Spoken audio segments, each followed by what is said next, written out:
So GM guys, it's me, I am Goods. So for today's video, pag-uusapan natin ang mga dapat tandaan pag maglalaro ng Seal M on Cross. At may konting tips and tricks na rin para sa mga newbie ito na magsisimula pa lang at gusto mapabilis ang progress. So kung gusto mo matuto, panoorin mo ang video nito hanggang dulo. Tara. Una sa listahan natin, huwag kakalimutang bilhin ang mga nasa daily shop. Sobrang importante ng mga to guys, lalo na kung starting ka pala maglaro ng Seal M on Cross. Meron dito mga mana and life potion at iba pang mga gamit mo sa pag-progress ng character mo. Makikita mo ito sa convenience at sa refresh tab. Lalong-lalo na kung skill-based ang job ng character mo.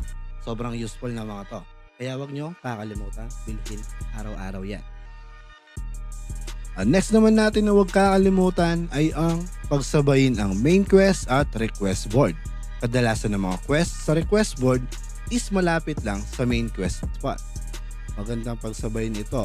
At huwag din natin kalimutan bago mag-submit ng request board ay maglagay o mag-on ng mga prems tulad ng grape soda at grape press drink dahil meron itong 25% appraise office at XP gain on hand increase. Tips and tricks naman, kung may sigil naman kayo, reset or update nyo lang ang request board nyo para makuha yung S and SS rank na quest. Para sulit talaga yung farm.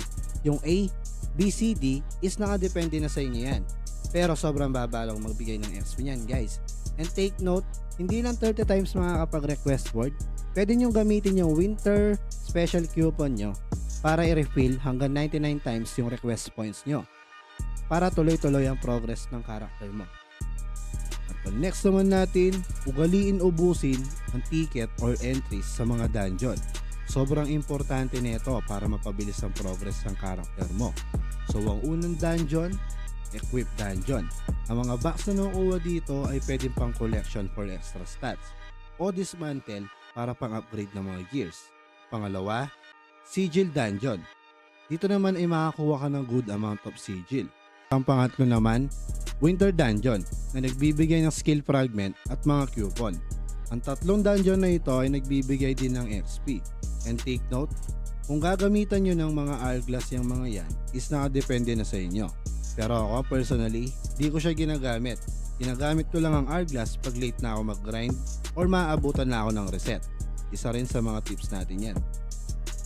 Ang sunod naman natin, wag na wag magkakamali sa paglalagay sa collection. Lalong-lalo na kung wala kang extra gears or item. Dahil pag nalagay mo ito sa collection, mawawala na yan sa inventory mo. At para maiwasan yan, lahat ng main item mo or equip mo is ilock mo para iwas sa birya. At ang sunod natin, ugaliin magbasa ng stats sa costume o equipment. Piliin ang tamang stats para sa job na napili mo dahil dito rin kumukuha ng damage ang character natin at para na rin sa mabilis na pag-clear ng mobs. Sunod, ang event tab.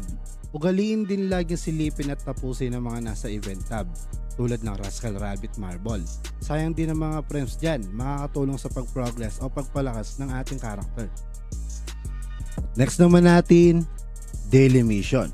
Huwag natin kakalimutan na tapusin ang daily mission dahil dito makakuha ng mission coin. At ang mission coin ay pwede mong pambili o pang-exchange kay Pandora.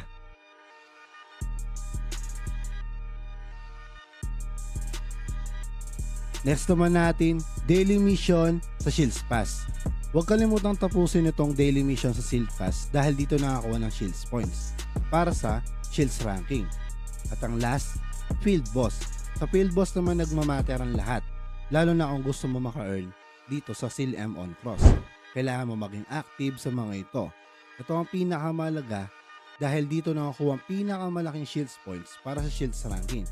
Kaya kung ako sa inyo, mag-alarm o orasan nyo ang field boss para makahit kayo dito para makakuha kayo ng shields points. Sana nag-enjoy kayo sa panonood at sana may natutunan din kayo sa video na ito. I am Goods once again. See you on to the next one.